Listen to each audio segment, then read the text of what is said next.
record? And cool, we're recording. So, hello, everyone. Welcome back to another episode of Geek Vibes Live interview. Happy New Year. It's the first of not the first of the year, the first Geek Vibes Live interview of 2021. I'm your host, Tia, and I have with me director John Lee Brody. So, you're our first 2021 interview. I'm Woo! honored. I'm honored. And was I your first review of the year too? Because I know that you reviewed the film we're about to talk about just as yesterday. So am I the first review out of the gate too? I think yes, you were, because the second was Cobra Kai season 3. So I I did. just finished that too, and I'm like, Oh there's so yeah, much to me process, too. and we can't discuss any of it because not everybody's seen it at this point. But when we stop recording, We should definitely you and geek I out can about geek out that. about it a little bit. Yeah. I love that. When you first approached us with your short film Repress, which we'll talk about in a second, obviously we were super excited to just support creators. And then you reached out to me saying how geeky you were. And I have now discovered that probably in the 5 minutes that I talked to you off air, which is awesome. I have to ask, like 2021 seems like it's going to be a great year for geeks, but 2020 kind of sucked for us because they had to cancel and push all these amazing films we were supposed to get. How did you feel with 2020 just for being a creator? Did you feel as if it was repressive, not to use a pun there, but repressive? No, we'll use it. Did you feel like it was repressive at all to your creativity? At first, yeah, it was last year to rewind like a year ago, like today, I was prepping to direct a pilot for the CW. Oh, And wow. so that I was in the middle of that. So there was a lot of promise going into 2020, which I feel like that's the energy a lot of us have going into a new year. But I felt like a lot of people were like, let's close the book on this last decade. It's a new decade. It's a whole new thing. Like we're all ready to do it. Let's do this thing. So I definitely had that mentality along with everybody else. And the pilot was ultimately shut down because there was some kind of, the diplomatic thing is to say creative differences. Okay. Let's just, and it probably would have gotten shut down anyway. It got shut down before COVID happened, but COVID would have shut it down anyway, regardless. So that was the first blow. I'm like, okay, well, this is a bummer. I know this was going to be my second pilot. My first one I had done the previous year for DC Universe called DC Universe All-Star Games, Oh, wow. which ran for 6 episodes on DC Universe before DC Universe went away, unfortunately. And hopefully they'll resurface that show sometime, maybe on HBO Max, but we'll see. But I was going to be like, oh, now I'm on the path of the running joke I had was, well, I got my first pilot out of the gates, got picked up.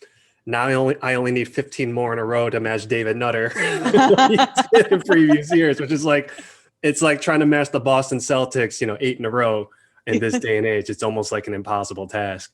But so that was the first blow. And then COVID happened. And with all the uncertainty and the lack of clarity, because even the experts didn't really know what it was. They didn't know what was going to happen. They didn't know at first if it was airborne. They didn't know, should we wear masks? There's all this stuff going on. So my first thing was, okay, well, how deadly is this thing? So I'm really putting the selfish side of me like away for a moment. Like, okay, let's look at this thing as a whole. Like, what are we really dealing with here?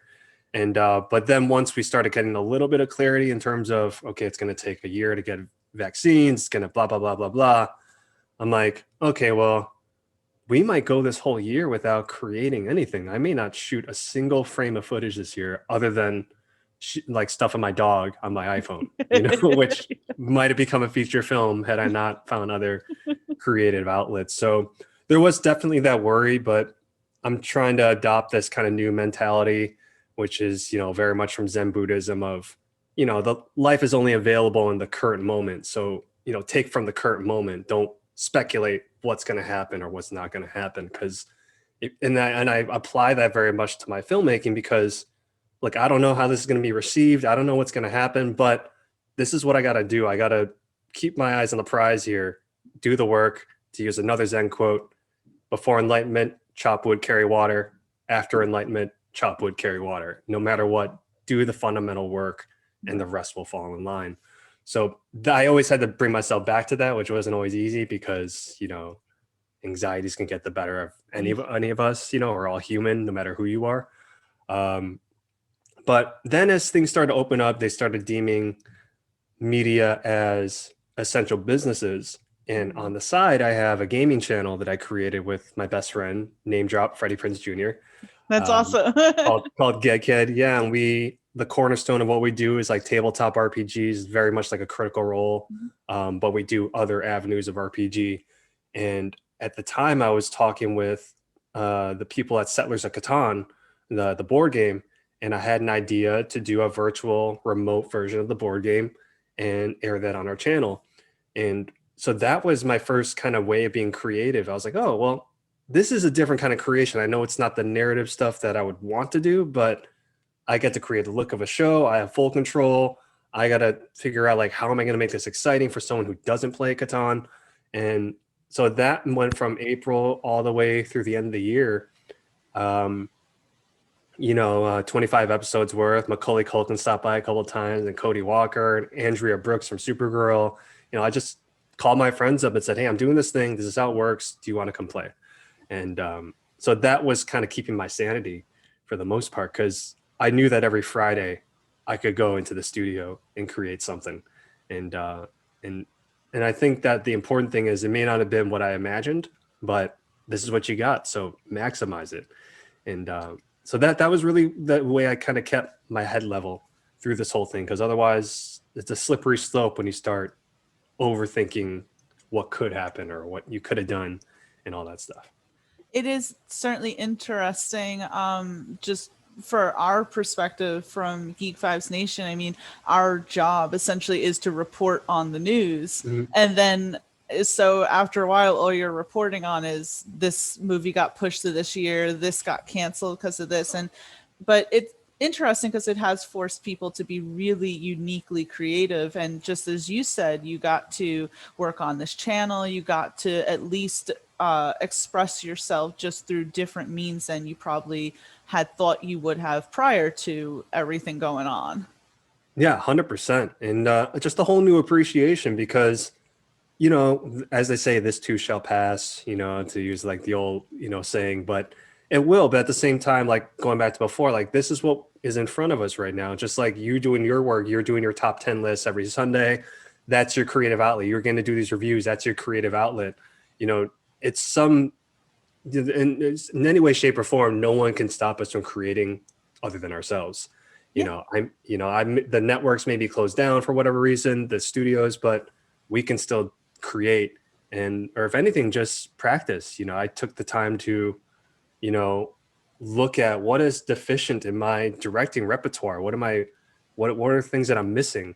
And my competitive mindset, coming from an athletic background, as evidence from my Space Jam hat, because I love basketball.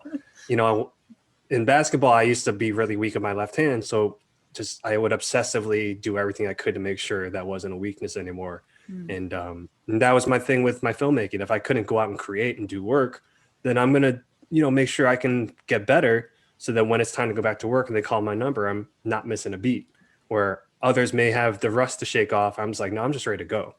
And I will say that I have, and I'm not going to name names because I have loved everyone who I've interviewed in 2020, but some people have, maybe just due to the position that they're in, haven't really had the ability to do anything creative in 2020. So as you said, you're a bit of an advantage there, because you have at least been doing things in 2020 to keep your creativity up to speed. yeah, it's like, to use another athletic analogy, the Mamba mentality, of course, from the late great Kobe Bryant. If you watch his documentary Muse, he talks about just how he would shoot 1,000 jump shots a day, just no matter what, even if it was at the park, 2 blocks from his house. Didn't have to be at the Lakers facility. Like, he was going to figure out ways to improve his game, and that also meant watching game footage. And for me, it's like I study films. I kind of reverse engineer, like, why is this film so powerful? Why do people gravitate towards it? And then I'll watch it again and look at it from a technical aspect. I said, okay, how did they do this? How does this? I'll look at horror films and be like, why is this so scary? Where again, I use basketball as an analogy. A lot of times we focus on the past that leads to the score, where we should be focusing on what about the past before the past that leads to the score? Like, what's the foundation leading to this? So I love to watch films and really break it down and go, oh, this is what it is, and oh, this kind of sound design, and that's why, because sound registers this way, and that's really how I just kept my mind sharp. And it's like, even if you're a basketball player and all you can do is shoot into trash cans, at least you're doing something. You're kind of keeping those motor skills there, and I think that's an important thing too. You may not be able to do the work, but Allen Iverson didn't like practice, but practice works. So. Exactly. And you can see that sort of mentality in the film Repressed, which is kind of what started our working relationship Yeah. here. And for those who are watching, listening, you can actually find that online. We did a review on it, so you can find it at geek5snation.com. And I, first of all, just love short films because it's amazing what people can do in the story they can tell in such a small time period. Like, there's some short films I've watched that feel better than a 2-hour movie. So I'd love to know, what is the genesis of Repress? Like, how did this come to be? So let's rewind a little bit back to 2019, towards the end of the year. I'm at my good friend Rio Magdaleno's house, who ended up being the lead of Repressed. And Rio's kind of like what Leo DiCaprio is the Scorsese, what Johnny Depp was the Tim Burton, what Tom Hanks was the Steven Spielberg. Rio and I just, we click. And for me as a director, him as an actor, it's like, for whatever reason, we just click. And I'm always trying to do stuff with him. And I had this idea after I was rewatching the show Smallville, which is one of my favorite shows of all time, specifically season 3, episode 19, Memoria, which was directed by Miles Miller, who is one of the co-creators of Smallville. The whole premise of that is Lex has a piece of his memory missing, so he takes a part in an experimental treatment at Summerholt Institute to try to retrieve those. But there's these nasty side effects that are making him experience other childhood repressed memories and causing like other problems in his everyday life. So I'm like, oh, that's interesting. And I'm like, has anyone done this as a horror film or anything like that? And I was like, the closest would be Black Mirror, which is why there's so many parallels to my short film to Black Mirror. And then I make notes of that. So when I have ideas, I jot down on my notes, like, this could be something. Let me circle back to this. Then I randomly watched X-Men The Last Stand, which I've grown to love. I like that movie. I know people dislike it, but I really liked it, especially at the time. I was like, this is great.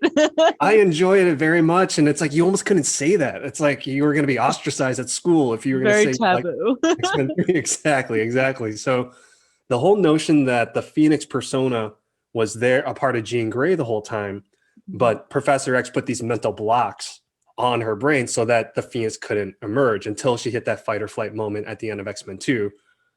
I'm not going to say spoiler alert, like the movie's been out for 20 years. So if y'all haven't seen it, then if y'all don't know, if you know, you know, if you don't, now you do. Exactly. So between those two, I said, well, that's interesting. What if someone was possessed? And the whole rule of possession is once the spirit's gone, you don't remember being possessed. And I said, well, what if a spirit could have gone dormant and that memory could have been repressed? And it's the whole, if a tree falls in the woods, no one's around, does it make a noise? Like, if you don't remember this even happening, if there's these mental blocks, then this spirit can't get out. That was kind of my my mindset towards it.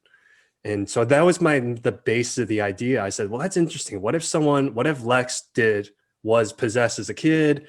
He went to try to retrieve repressed memories, and instead he opened Pandora's box because this spirit was waiting to come back out and take over the body again.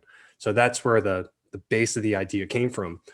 And so then I said, okay, well, that's cool. Like that, I got my kind of external elements. What's my through line? Why are people going to care that this is happening to this person? And of course, the mental health aspect, which is a personal one for me. I've had a brother who dealt with it, and unfortunately he passed away 5 years ago. So I'm sorry experiencing to it hear that. firsthand. Thank you. And me myself having anxiety, and if I'm going to be open about it. So I said that's the most relatable thing I feel like, especially now, of trying to be like, I want to like not feel this way. What can I do? And like, in having done my fair amount of trauma therapy and cognitive behavioral therapy, when you deal with trauma, you have to go through those kind of painful memories so that you can find the root of the problem.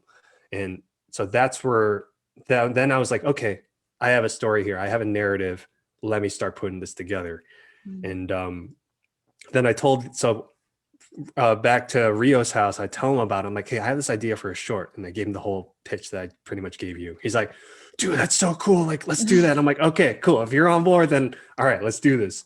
Then, of course, fast forward a few months, COVID happened. We don't know if we're able to do anything. So I had to kind of stick a pin in it for a while. And then as the city started to open up a little more, I started revisiting this idea. And taking from the school of Robert Rodriguez when he made El Mariachi, Mhm. he's like, I'm not going to write a script and then try to build around it. I'm going to think about what do I have access to, and my story can, ultimately go along that. So I knew I had access to a soundstage because my friends own Evidence Film Studio in Mhm. Los Angeles. I knew that they had a setup that kind of looked like a therapist's office. I knew they had a white psych that could kind of have this cold, sterile kind of THX 1138 kind of aesthetic for the exam room. And then I knew through lighting, we could turn that white psych into like a dark void, which is kind of like the Further and Insidious.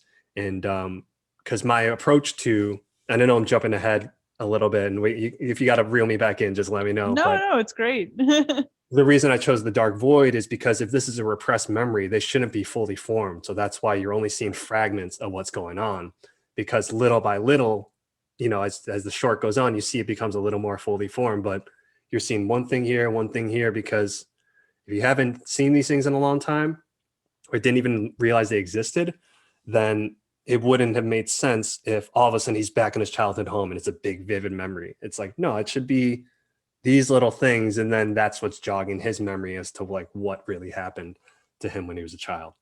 So that's kind of the long and short of it. I'm sure you have more questions because I know I jumped all over the place, but Would that's no, it's perfectly fine. I love that when creators just go with it and you can tell how passionate they are about what they've put together.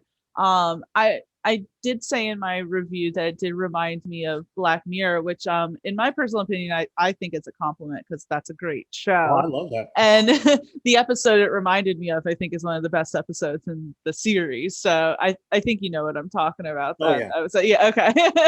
That uh, I was ecstatic when I read that part of your review because I said that is such high praise. When you tell them, when if you're going to tell a creator that it reminds them of something like that, I'm like, well, that's high caliber stuff. So I think I did good.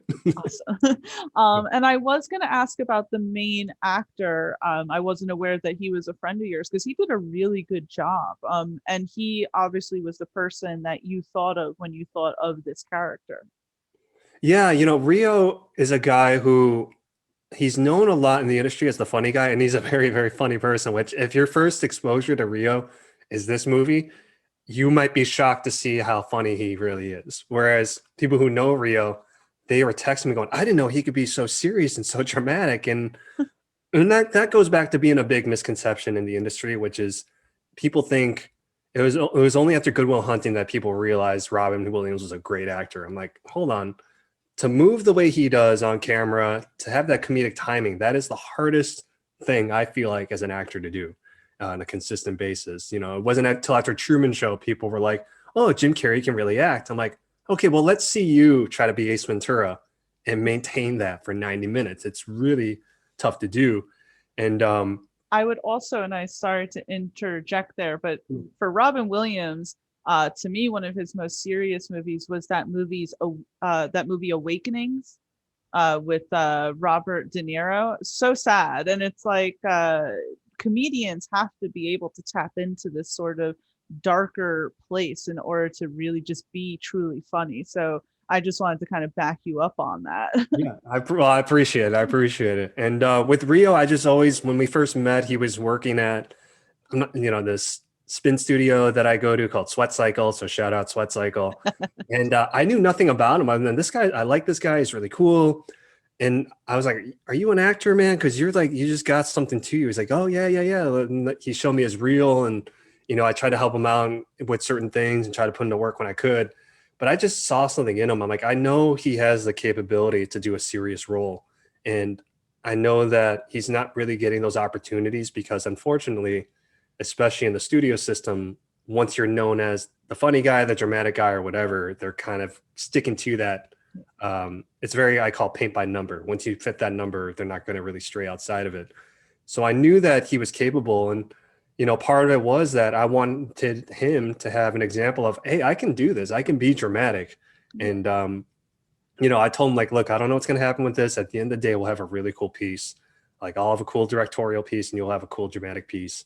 So, and that was the core of it, and yeah, so I just knew this was something really cool for him. And he just has this kind of relatable look, like, he's still like good looking dude. Like he reminds me of kind of like a Chris Pratt kind of quality before Yeah. Chris blew up. You know what I mean? Like Parks you, and Rec, Chris Pratt. yeah, exactly. So it's like I see a lot of kind of parallels with kind of their process and the way they carry themselves um, as actors and as people, and so yeah, that was the main kind of like through line of it. I was like, let's make something really cool for you, man, and I feel like we did. I think so as well. So, how long was the filming process for that? Because even though it's a short movie, I'm sure that obviously it takes a lot longer than just 9 minutes or and some change to film that. You're right. Yeah. So for this one, usually I would only need. I've done things in short amount of time with quick turnarounds, but this was also times when there wasn't a pandemic and we didn't know if things were going to shut down. So the whole process of prep was probably 2.5 months, just planning, and with contingency plans of, well, if we shut down again, then this will be our rain date. Like this will be our rain delay date. So Mm. I had to be a little more meticulous in that front just because of what was going on in the world. But part of the process was actually what led to me casting Dana, who plays Dr. Summerholt, which is the Smallville Easter egg that in the I credits. love the Easter eggs there. Oh yeah, and the way I met her was, so the University of Southern California has a great program called Hollywood Health and Sciences, where it's a free service where if you ask them and you say, "Hey, I'm doing something, a movie about this medical condition," they connect you with an expert in that field who can consult you on what to do. And I highly recommend any filmmaker out there, if you're or screenwriters, if you're trying to write something in the medical field and want to have credibility, USC's Hollywood Health and Sciences, it's 100% free, and they will link you up with an expert to consult. So I reached out to them right away. They linked me up with Dana, and after one conversation with Dana, I was like, God, I really like her voice. I like she's giving me such good like pieces of knowledge and everything. And I asked her, I said, would you want to be in this by any chance? Like I kind of pulled a Spielberg, like when Spielberg would just kind of pull in people like because they kind of fit the bill. And she's like, it's so crazy you asked, because I had to take a year off from acting because I had my daughter. So she Mm. was busy being a mom. Right. She's like, I was looking to get back into it, and I would love to do that. And so all the chips just like really fell into place really, really well there. And on top of it, I had like an on-set consultant to kind of correct me or correct anything if anything fell off. Mm. And I did give her a lot of free reign too. I said, if you want to change the dialogue up, I'm not married to what's written. Let's go with something that as if this is your patient. And if there's something that's not correct in terms of your process, let's talk about it. And to her credit, she did correct me on some things. There were in the original script, she was asking him yes or no questions. And she says, usually a therapist won't do that. They want the client to open up. So don't give them a yes or no question that gives them an out. And I said, oh, that's interesting. So I said, what would you suggest you would ask here? And that's what in the movie where she says, what do you think caused your father's sadness? Or was originally, do you think your dad was sad? And he just Mm. said, yeah, I guess so. But she's like, if you open it up where he has to answer, then you're starting to see the wounds a little more. So to Dana's credit, the story got so much better because of her expertise. That's awesome. You can tell in certain projects where they haven't done their research and things sound just so generic. And so for you to get that authenticity is really awesome. What has been the reception so far of Repressed? So far, it's been really positive. I like present company included, and like a lot of my friends are reaching out, going, "Whoa, dude, this. I didn't know. Like, it's another side of my kind of creativity that a lot of people haven't seen either." And they're like, "Dude, I did not expect that. This is so cool. Like your camera moves, and like, was that a Ghostbusters proton pack sound effect?" I said, "Yes, it was." When she turns it on, it was a subtle Ghostbusters Easter egg, so that very much was that. And yeah, luckily very positive. And and a couple people said to me like, hey, maybe would have done this and this. And I'm like, yeah, I love that too. And even myself, I see things I could have improved on, or I can improve on when I do it again. But very fortunate for me, the reception has been very positive. That's awesome. And again, it's so funny you say the Ghostbusters thing because for those who are listening and watching, before John and I even did this call, he said to me, "There's a lot of geekiness to my short film," and it's like I could just tell I love it. I was going to ask, are there any plans to kind of extend Repressed, maybe turn it into a more full length movie or anything like that? Or for right now, do you think that it just is good living as the short film that it is? Well, I'll answer that in two parts. The answer to the first part is yes, I do have a feature film concept that my co-writer Charlie Magdaleno, who's actually Rio's brother, so I really kept it in the fam there because Charlie's a very gifted writer as well. We do have a concept in terms of how this could be a full-length feature and something that could possibly live on like a Shutter or like through Blumhouse. Keep it really minimal. Really we won't stray too far outside of what's going on. I think the meat and the potatoes is when he's in, I just call it the void, for now, like when he's accessing those repressed memories and all these things. And there is kind of a twist that I'm toying with in terms of, that to go back to, we were talking about Cobra Kai before we came on, when Miyagi-Do says not everything's what it seems, that's really going to be the through line of what this, the feature film would be. So you're just always kind of guessing. And so, yeah, I definitely always have that ambition. That was when I had my producer hat on, I am thinking about, oh yeah, this could play out as if it's the first scene of a feature film, and then you kind of backtrack it to how he got there. If you want to do a non-linear kind of Memento, put the puzzle pieces together sort of thing. So for sure. But if it only lives as a short film, I'll be happy with it because we put a lot into it, and then it was a definite collective effort, and I'll always have that as a directing sample because me as I'm trying to make that next step of doing episodic television, and doing more feature films. Every showrunner, every producer told me, well, you got to have like a really solid short film that can show that you can really direct. So I know at the very least I have that, and so I'm very proud of that. And going back to how long the process was, the actual shoot itself was like one, maybe 10-hour day. Oh, And okay. very minimal crew is myself, my DP Mikey, my sound mixer Kara, and my makeup artist Mackie. So that was our crew. And then it was Rio and Dana, and they were only in scenes where they were socially distanced apart. And when they had to be close, I was like, oh, this is great. She's a doctor, so she would have to be in a mask and wear gloves. So that's I how I. was wondering that when she was wearing the mask, I was like, oh, that's perfect. I wonder if that's done kind of as a double, like she's a doctor, but also for COVID. That's great. That's really Yeah, working it in there, you know? absolutely. And also that serves the story too, because I purposely didn't want to show her full face because you want to have some mystery behind her because it's like he's buying into this treatment, but like we don't know anything about this doctor, and I think showing her face, and I told this to Dana before she officially said yes. I'm like, just FYI, the way I picture it is I don't think we ever see you. We kind of hear you. At one point I thought it was going to be a kind of Looney Tunes where the adults are cut off from here, Uh, and we never see her, like very kind of ET. That's my kind of, Spielberg's a big foundation and kind of my inspiration. But I was like, there's something about not really seeing your full face and not knowing anything about you, but this guy is opening up to you and also the audience that's watching, right. so I want people to wonder about her a little bit. And if you watch closely, in the first scene, her chair is a little higher than the couch. So she's always kind of got that authority figure. And then when he's on the exam table, she's standing up and he's sitting down.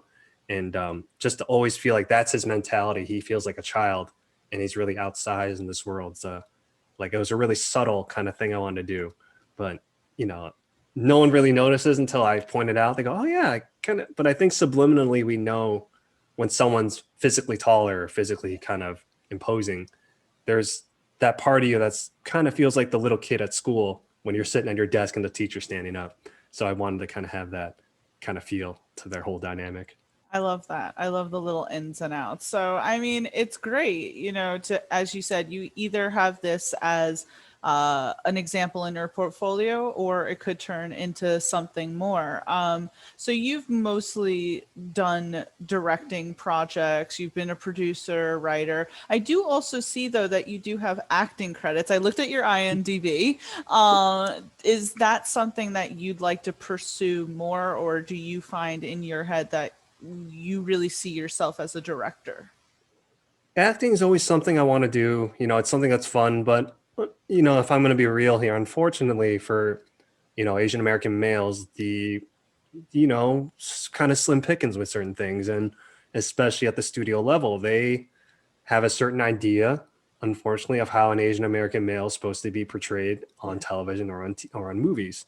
And a lot of times I don't fit that mold, and they've tried to make me fit that mold, but I said, look, I'm not going to do this, to quote one of the greatest Asian Americans ever lived, Bruce Lee. Like, I'm going to honestly express myself through my art. I'm not going to do this and pander to what you think I should be doing, and for the early part of my career, I did try to do that. And I felt like I suffered for it. I didn't get many fulfillment out of it, but I would say 90% directing, 10% acting, but I do pop up once in a while. And I do have a movie I will be in come this year. Can you tell us? Yeah, it's Malignant, James Wan's new horror film that's going to be coming out. And Oh, that's great hooking up with him. He's such a fantastic director. well, he's actually like he's my mentor. He's like my brother. I've known him for 10 years, That's and amazing. when we first met, it was through my mutual friend. This is how it's all connected. It's through my mutual friend Courtney Peldon, who was at her engagement party, and Courtney is now Rio's talent agent, actually, which is kind of funny how that's all intertwined. But James, for whatever reason, we hit it off right away. We were the only Asians at that party, so I went out to him going, "Hey, it's just you and me, man. So we gotta stick together." And I didn't realize he was the guy who did Saw. So I just see this, 5'6" Chinese dude with an Australian accent, and I was like, what's going? It's like, that's a great Australian accent. It's like, I was like, I know, I get that all the time. It's like, look, I grew up in Melbourne, but it's like I was born in Malaysia, but this is how I talk. And I was like, whatever you got to do to commit to the whatever, man. I was like, I was just, and he's cracking up, and I'm like, listen, man, I'm half Jewish, but I'm not wearing yarmulkes or anything. It's like, come on, let's just kind of let's just chill here, all right? And he's cracking up, and we've been really good friends ever since. And when I had expressed to him maybe 8 years ago that I wanted to make the transition to directing, he was very generously said, well, if you need anything, let me know. If I can help out, let me know. And throughout the years, he would watch rough cuts of mine. He would watch things I do and give his 2 cents on, it's like, you might want to try this or da, da, da. He's very generous with his knowledge. And I actually asked him about a couple things for Repress, because if I'm going to do a horror short, you should ask one of the masters of disaster for some pointers. And to his credit and to his generosity, he gave me this very detailed answer when I was asking about the exorcism in The Conjuring. And he really walked me through how he did it and why he did it. And that led to me in the film. You see that it's in silhouette. You never really see young Chris. You never really see the priest. Again, he's cut off from like the chest up. And, where he used like this, he put this bed sheet over the actress in The Conjuring, and then let the kind of makeup, kind of spook through it to make it really scary, because he didn't want to rip off The Exorcist. And I thought about doing the bed sheet thing too, but I said, well, I don't want to blatantly rip off James. And I told him that. So I said, I think I'm going to do like a dark silhouette, really backlight, just make this thing look really kind of menacing. And he's like, I like that. He said, go with that. So yeah, James is the reason I have worked at all as an actor in the last 5 years. He gave me a cameo in Furious 7. I was supposed to be in Insidious 2, but I actually wasn't available. Then he says I turned him down. I was like, I don't think that's how it went. I don't think that's how it went down. I just, unfortunately, it didn't line up. I didn't turn you down. I was like, you could have shot around me. And with Malignant, I was late in kind of like October, September of 2019. I'm seeing all these announcements for Mortal Kombat and everything, and like casting announcements, saying like Joseph Taslim, Louis Tan, I was like, okay, cool, right on. Like Asian brothers are working. I'm with that. So I text James as a joke and I said, yo, I might have a shot at acting again because you're putting all in the work and they're now unavailable. He he texts me Zach right away. He goes, dude, I was actually just talking about you. I said, what's up? He's like, I'm about to shoot this new movie. I want you to play this part. Like, are you down? I said, sure. Yeah. Okay. I was like, yeah. Okay. And that's how he offered me the role of Malignant. And it's just a couple scenes with the lead roles. You know, I'm not a greedy person. I had the time of my life doing it. But he's like, look, it's going to be this much these days. And I think it'd be really cool. And I said, whatever you need, man. So yeah, I got the offer through text message. And then my rep emailed me the next day going, you have an offer, a direct offer for a James Wan movie. I was like, oh yeah, I know. I probably should have told you that was going to come. Like, I already know. I was like, but I can act surprised, you know. That's great.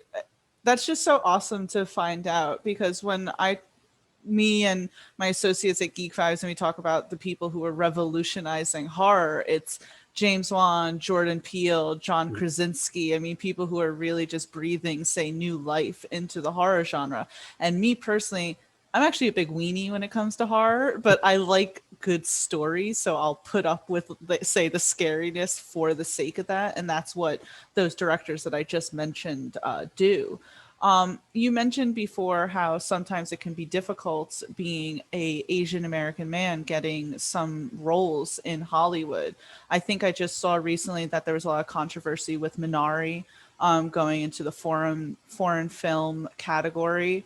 But we do have, say, Shang-Chi coming up in the Marvel Cinematic Universe. Is that exciting to hope that that sort of movie will open up more for Asian Americans in Hollywood? Absolutely, because you know, and this goes into another thing I was just talking about with a good friend of mine when Mulan was being released, and there was already all this really negative press about it before it even was officially on Disney Plus.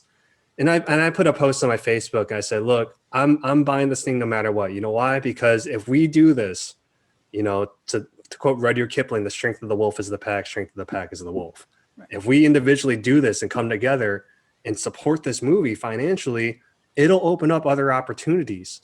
You know, was I happy with the film? Well, look, I wasn't completely happy with it because I don't like that they didn't have one Asian American writer of the 4 writers they had. So I'll just say that. But no matter what, I will support Asian American lead, you know, because we don't get those opportunities. You know, it's very much, if you get it, great. If not, we're moving on. That's all they really need to say, we're not going to go down this path again. So I hope that Shang-Chi makes $1 billion and can shut up a lot of those executives. And I hope it does great things for Simu, who I've actually known for a couple of years now. Once upon a time, he was attached to a script of mine before. Oh, wow.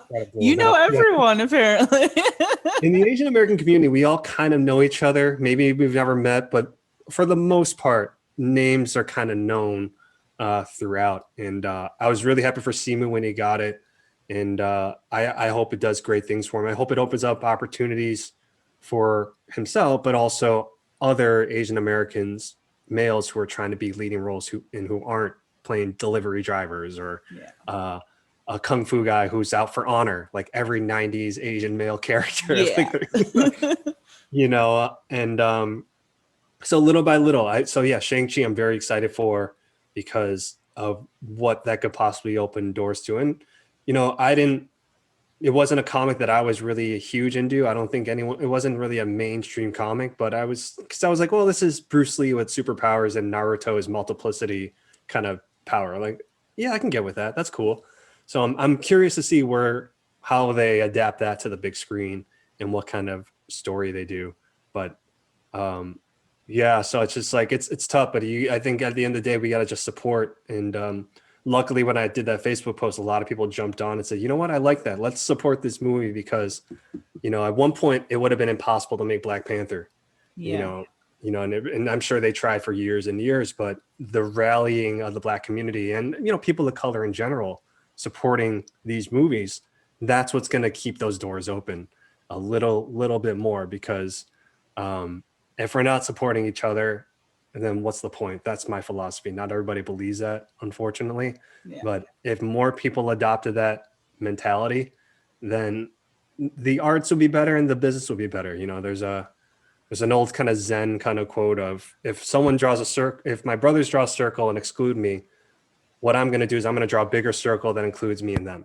Mm. and that's the mentality I think we have to do. It's like they may be shutting us out here, and the first instinct is, well, we'll make our own, we'll make Asian Hollywood and shut them out. Where I'm like, well, no, we can. I'm just going to cast a wider net and let them know we can all coexist in this space, and I'm just one man, but at the same time, hopefully others catch on, and little by, like I said, little by little, the collective will, I think, triumph. I was excited when they first announced Shang-Chi, not because I didn't know the character at all. I didn't admittedly even know who Simu was at all. But I was excited because I was telling my friend when we did the top 10 last week, where I was like, Marvel has this greatness about just bringing actors who have no idea who they are to the mainstream and make you really like them. There was an article that came out a decade ago when Chris Hemsworth and Tom Hiddleston were cast for Thor. And I think it was by Variety, and it literally said Marvel cast two unknowns for, and now they're like some of the biggest actors ever. So I'm like, if they could do that for them, they can certainly do it for Simu. And that's what's exciting about it. And it's exciting that they'll finally portray the Mandarin correctly after that kind of debacle in Iron Man 3. Yeah, that whole, I was like, okay. And then when it was turned out to be the decoy, I'm like, all right, I like that idea. But the execution of that, I was like, I don't know, I'm not, nah. But there was that one shot. Did you ever watch it when they're in the prison and the real Mandarin shows up? I actually like that because I'm a big fan of Scoot McNairy. Mhm. So anything that and he's the guy who played Jackson Norris, the one interviewing the fake Mandarin. Mhm. So that's why I kind of liked it. And that, to me, I'm like, all right, well, why did that not go anywhere? The one shot, I mean, that was back in 2014, and now it's been, gosh, like 6-7 years since that.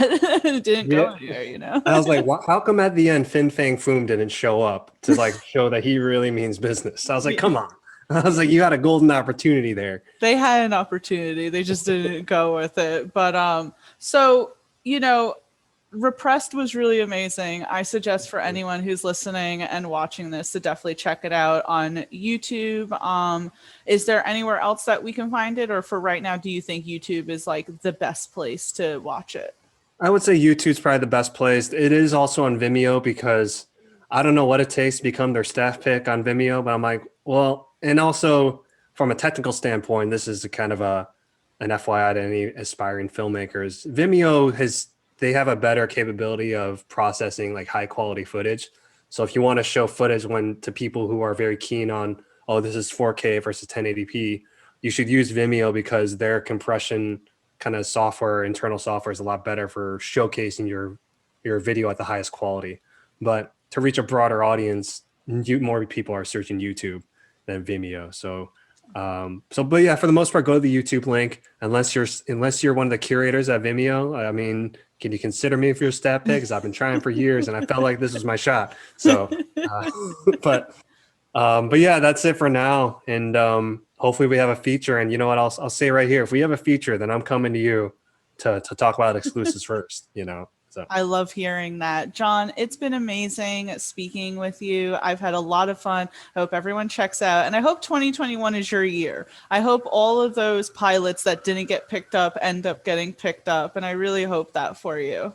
well, you're going to be a part of the adventure with me now that we're friends. And, it's, you're going to be first to know before it hits the trades. I'll just tell you that right now and on the record while we're still. Well, if you're ever in New York and you need someone to play a barista, I'll stand in the back with the cup of coffee, like handing it to someone. You're hired. I love that stuff. I love putting friends in movies. I love those little kind of IMDb, I call them IMDb trivia moments. Yeah. Where they can say, FYI, that was Tia who did the interview, John, for the Repressed short film. I love that stuff.